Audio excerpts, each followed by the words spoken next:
Colstrip is a town built on coal. I mean, you've got 2,300 people in this town who eat, sleep, breathe Montana coal. The small community's largest employers are the Rosebud coal mine and adjacent coal-fired power plants. We're a one-horse town, and our one horse is coal, C-O-A-L. As the industry continues in a downward spiral, the people in this town don't know how their community can survive without coal. There's no doubt that everyone's fearful of what's going to happen. Montana PBS looks into the uncertainty surrounding the future of Colstrip.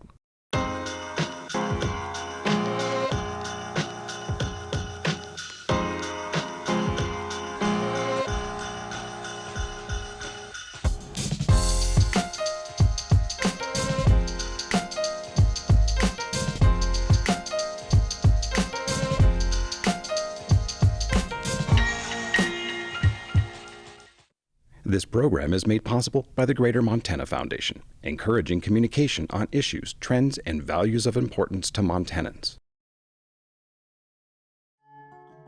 It's a really safe town. It's a great town. And it's nice to be able to see little kids riding their bicycles around. Nobody bothers them. And you can leave your bicycle in the yard, nobody's going to steal it. Everybody just feels like your neighbor. Population 2,300. It's still a lot of people to me, but it's just got this happy, safe feel. The small town of Colstrip in southeastern Montana is an idyllic community with lake views, dozens of parks, trails, and first-rate schools. It's also home to the second largest coal-fired power facility west of the Mississippi River, which is fed by a neighboring 25,000-acre open-pit mine. It's a town where coal is king. Roughly 1 in 3 people work at either the mine or the power plants. How long have you been operating the dragline, sir? 18, 19 years. Yeah, I guess I'm kind of a dying generation, the way things look. I'm a second-generation coal miner. The way things look, there ain't going to be too many more of them. Coal is our past, and coal really needs to be our future. But that future is fraught with uncertainty as the coal industry continues to get pummeled from all sides. Reality is right now market pressures are pretty severe on Colstrip. We were seeing record low prices for natural gas.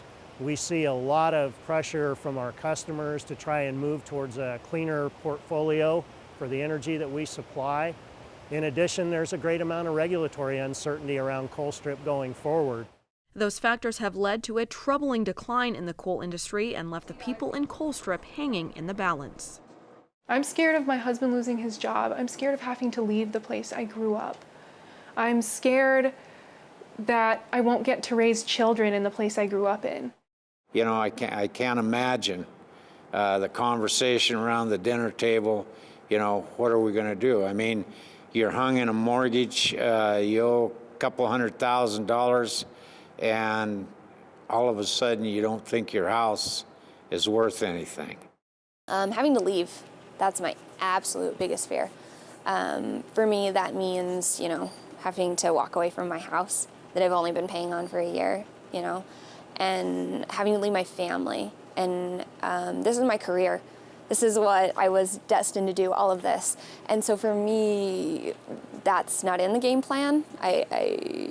That will be the very last bridge that you dragged me over. I won't go walking. It'll be kicking and screaming over that bridge. Nearly everyone in Colstrip has an opinion of why things are bad. Most blame President Obama, the EPA, and a war on coal. Prove to me that these plants create global warming. Prove to me that these plants, prove to me anything. Prove it. They can't prove anything. Federal carbon regulations are a concern, but this small town is facing a more imminent threat from utility companies and lawmakers to the west.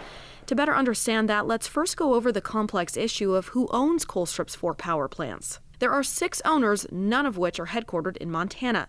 Puget Sound Energy, based in Bellevue, Washington, and Talon Energy out of Pennsylvania each own 50% of Units 1 and 2 and smaller shares of Units 3 and 4. Talon is also the operator of all 4 plants.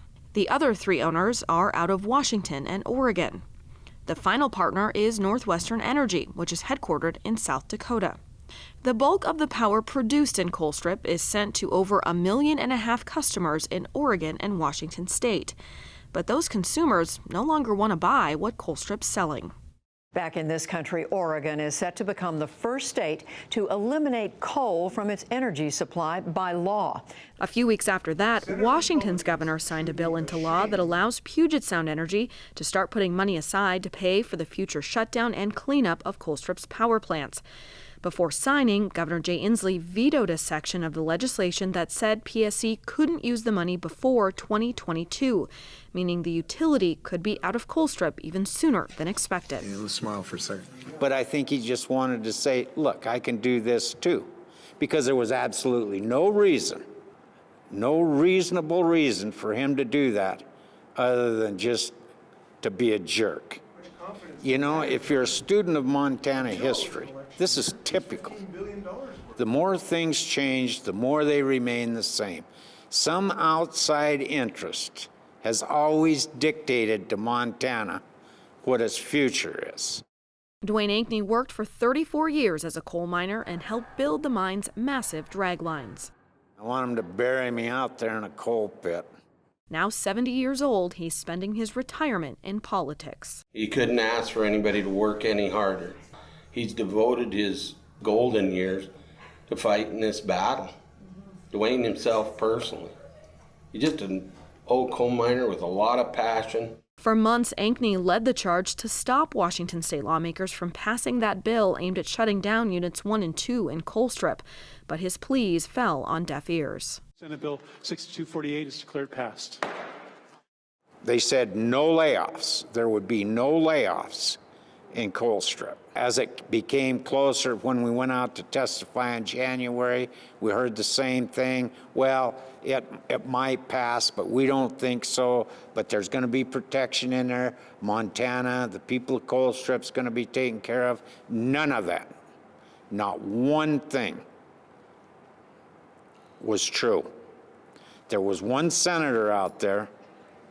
He never wavered on his support for Montana or the people in Colstrip. But the rest of them ran like a bunch of rats off a sinking ship. For me, the answer is yes on the bill before us.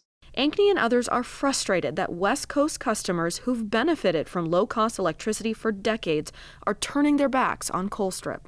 We've never failed to put that power in a line and send it to you. And now, as a good neighbor, you say, don't call us, we'll call you. We're going to shut it down. We're going to walk away from you. Is that how good neighbors take care of neighbors? We have always valued our relationships in Colstrip. I've worked there for 7.5 years. I have 2 kids that graduated from Colstrip High School. I understand that it is a very unnerving time to be living in Colstrip, and really the winds of change are here. There's a lot of change happening. There's a lot of new rules, regulations, legal challenges to coal. As far as the responsibilities that we have funded a great many things in the town of Colstrip, and we look forward to continuing to be in Colstrip after the closure of 1 and 2. Best thing I can say is the people in Colstrip are very industrious, hardworking people, and we've got to work towards a future that can help ease a transition in Colstrip. But those hardworking folks in Colstrip aren't ready to talk about transitioning away from coal. Rather, they want answers on how to save it. What we do in Colstrip, making electrons out of coal, is labor intensive. It takes a lot of people to do that. That puts food on a lot of tables. That puts shoes on a lot of babies. That's good. No jobs is bad. I mean, you've got 2,300 people in this town who eat, sleep, breathe Montana coal. And, you know, without it, they're up a creek. They have nothing. Both Ashley Dennehy and Lori Shaw grew up in Colstrip and returned home after finishing college. Both of their husbands work at the mine. Earlier this year, the 24-year-old started a Facebook page called Colstrip United to give a voice to supporters of coal. And their social media experiment has become a sort of grassroots movement. We just want to get the other side of the coin out there. A lot of times the pro-coal side of things isn't represented very well, or it's just kind of, we won't talk about that. We'll just talk about the negative. So we wanted to help fight that a little bit by promoting it. And then with inspiring, there's a lot of people in Colstrip that are scared. We're getting wore out, wondering what the future is going to be. What is the future going to be? We have to ask somebody else because we don't seem to have any control or any say-so in it whatsoever. God bless them young girls and their technology because they're picking up where we left off. When I talked to both of them 4 or 5 months ago, and, what can we do to help you, Dwayne? I picked up my phone and I said, this is where people get their news. It's among those young people that I worry, and they're the ones that make me, when I want to just say to heck with it, work harder. Tina and Clint Coluccio both work at the power plants. They moved to Colstrip from Pennsylvania 2 years ago, intending to put down roots and start a family. To stay here and have kids was like the dream. It's like the dream place to have kids. Our plans have changed as far as what we're willing to do until we know more. It's not to say that we're in any way, shape, or form. We don't want to be anywhere else. It slows things down a little. We really love our jobs. Both of us really love what we do. We love where we do it. We love everything about it. So we kind of just are trying to ride it out. It's just this community has so much to offer, and the people here are so kind. You'll be even walking on the sidewalk, you'll usually see someone you know and say hi to them, or if you don't know them, they'll generally introduce themselves to you. It's just, I love the people here. I mean, we're gonna stick it out because we love this place, and we're not gonna move because of the war on coal, with what's going on right now. We're not leaving.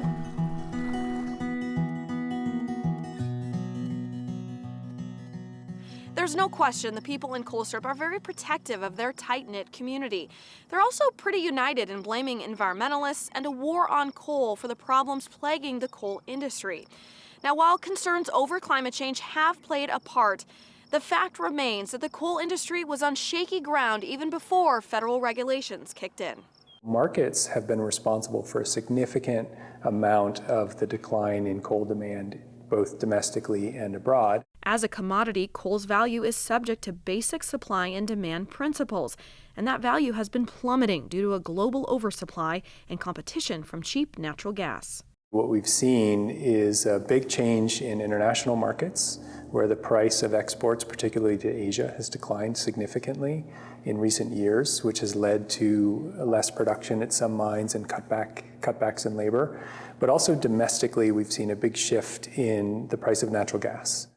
Ankney argues that the market is being manipulated by constant litigation from environmental groups like the Sierra Club.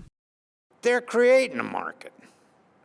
I mean, I don't care whether it's the World Bank, who it is, they're putting so much pressure on different financial institutions and companies that they're creating this low market for coal.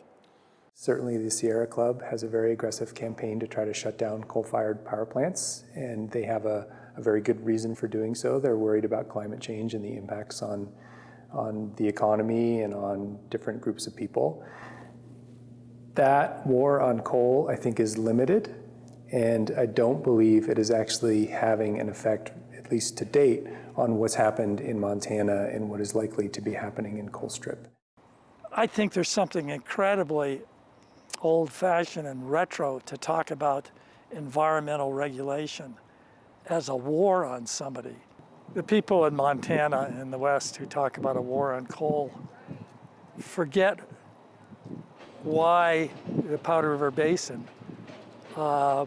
went from providing almost no coal in the early 1970s to providing 40% of the coal for the nation. Coal production soared in Montana and Wyoming in the late 80s thanks to air quality requirements to reduce sulfur pollution from coal-fired power plants that caused acid rain. Those regulations shifted demand away from high-sulfur Appalachian coal and created a booming market for low-sulfur coal out west. So we shouldn't forget how we ended up being lucky in the past as a result of the regulation of emissions. That's what made a market for our low-sulfur coal. Now it's concerns over climate change and greenhouse gas emissions. I think in 20 years or 30 years, we'll look back over the battle over whether we should regulate carbon emissions and to talk about a war on coal. We're going to look back at and say, what took us so long? I mean, it was a good idea. It wasn't a political war on anyone. It was an attempt to clean up the air and make the planet safer. We do believe that, you need to take care of your environment. We're just not radical about it. Is there a future for Colstrip without coal? They call it Colstrip, I don't know. My imagination ain't that big today. Well, it's our only future. Coal, we're totally connected to coal. I mean, we're a one-horse town, and our one horse is coal, C-O-A-L. Historically, the majority of America's electricity has come from coal. But now several major coal companies have gone bankrupt, thousands of workers have been laid off, production is at a 30-year low, and for the first time ever, more of our power is coming from natural gas than coal. The writing is on the wall. But a lot of the rhetoric regarding Colstrip's future is that a closure of the power plants would deal a major blow to Montana's economy. A downsizing of the coal industry would affect every corner of our state. But that actually depends on who you ask. Supporters of coal cite a study by the University of Montana's Bureau of Business and Economic Research that looked at the implications of the EPA's Clean Power Plan in Montana. Now, that report says in order to achieve a 47% reduction in emissions, all 4 power plants in Colstrip would have to shut down. It assumes the coal mine would then also close and speculates the transmission lines from Colstrip would be torn out. And as a result, there'd be a loss of over 7,000 jobs statewide. I think it's an educational study that is relevant, not necessarily predictive of outcomes for the state of Montana. The report was paid for by Northwestern Energy, and critics say it produced a doomsday scenario that's very unlikely. The BBER study isn't worth the paper it's written on. It's just silly. I mean, it's just a silly analysis that we're going to tear out the transmission system. Who's talked about that? Northwestern doesn't actually advocate that. Nobody's advocating tearing down all 4 units of Colstrip by 2022. That's absurd. It doesn't describe a decline in the Montana economy. It describes a slight slowdown in the rate of growth of the Montana economy. So they have a graph in there, et cetera, showing the economy tanking. Their numbers don't show that at all. Just they're taking the slower growth, what we would have had, and they're treating it as a loss. It's not a loss. It's just slightly slower growth. Headwaters Economics in Bozeman did a more recent study on just how vital the coal industry is to the state and came up with a much different outcome. We were really interested to see how it played in Montana's economy. It was not as important as we expected to find it from a statewide perspective, but much more important in the places that it is being mined and being burned than we anticipated. Any potential losses coming out of the mining industry will be easily replaced by growth in other sectors. So those aren't actual real job losses. Colstrip will suffer, but the rest of the state, we think, will be largely immune. There's no doubt that everyone's fearful of what's going to happen. What gives them the right to do this? If we put 1/10 of the money, 1/10 of the effort into the coal that we put into fighting it, we wouldn't even be talking right now. Right. We wouldn't even be talking now. What is this town without the coal mine? Without Nothing. The power plant? There is no town. Ghost town.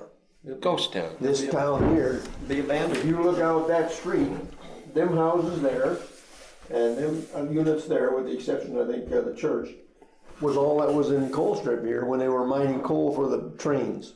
And that is it. And that's what basically you would have left. Well, you wouldn't even have that left because we don't need coal for trains anymore.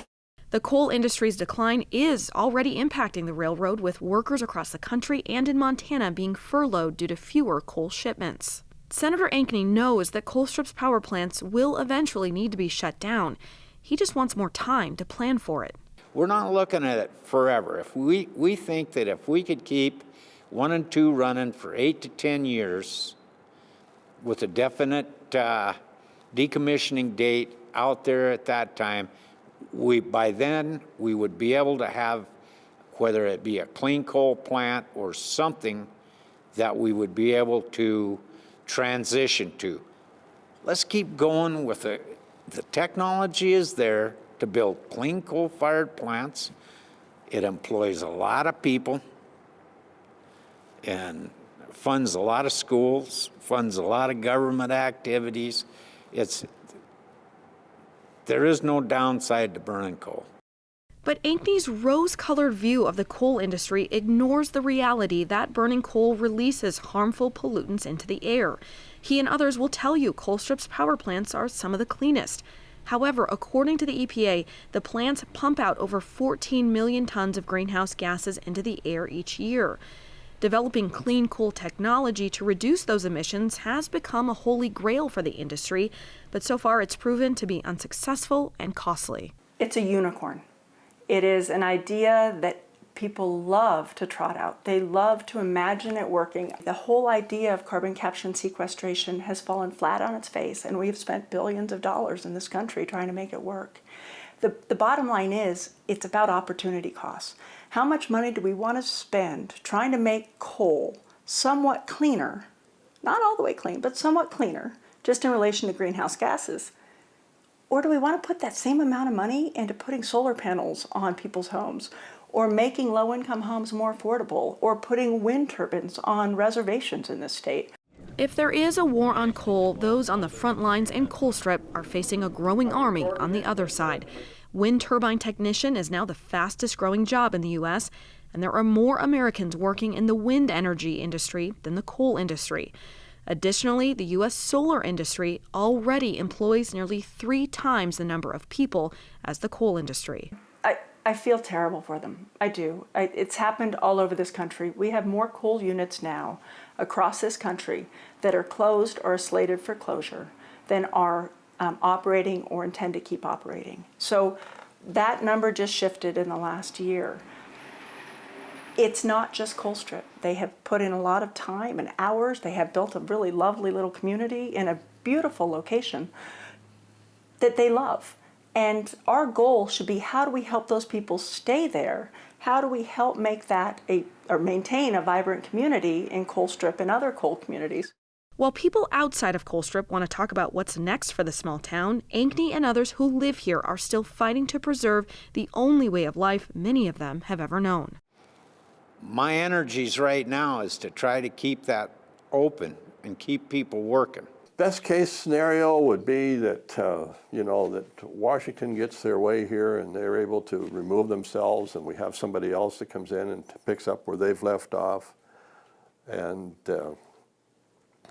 we continue to function as a viable community. That's best case. That's what we're looking for. There's a growing list of people that are interested in 1 and 2. I wouldn't say people, but entities and companies and groups, and they all value or recognize the value of the low cost and reliable coal energy that could come out of there for another 8 to 10 years. But it's still unclear who remains on that list. Northwestern Energy is out, telling the governor it will not be taking on a bigger stake in the power plants. In addition, Talon Energy is actively trying to unload its investment in Colstrip. The company's CEO calls the generating station a losing asset, and a spokesperson told us Talon's exit plan will be in place before the year is over. And there's now no doubt that after 40 years in Colstrip, Puget Sound Energy is done with Montana's coal-fired power. I think our role going forward is there is a significant amount of decommissioning and remediation work that has to continue at 1 and 2. So while the major owners of Colstrip's power plants have accepted that coal is a losing investment, most here remain in denial. And the community is determined to keep fighting, even with tough times ahead. They don't expect me to perform miracles.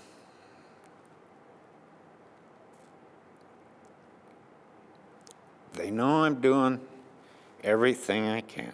It's been a good life for me, really good life. I've raised 5 kids.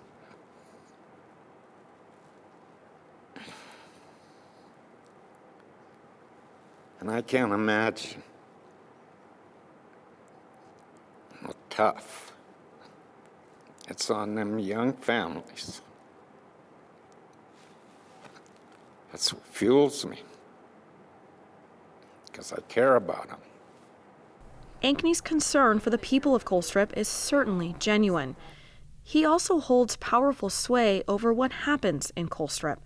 Coal isn't going away tomorrow, but planning for a possible future without it should be happening today. Here we have this golden egg of a transmission system that can move energy to West Coast markets. Those markets want clean energy. Somebody will provide them with clean energy. The question is, will it be us or will it be somebody else?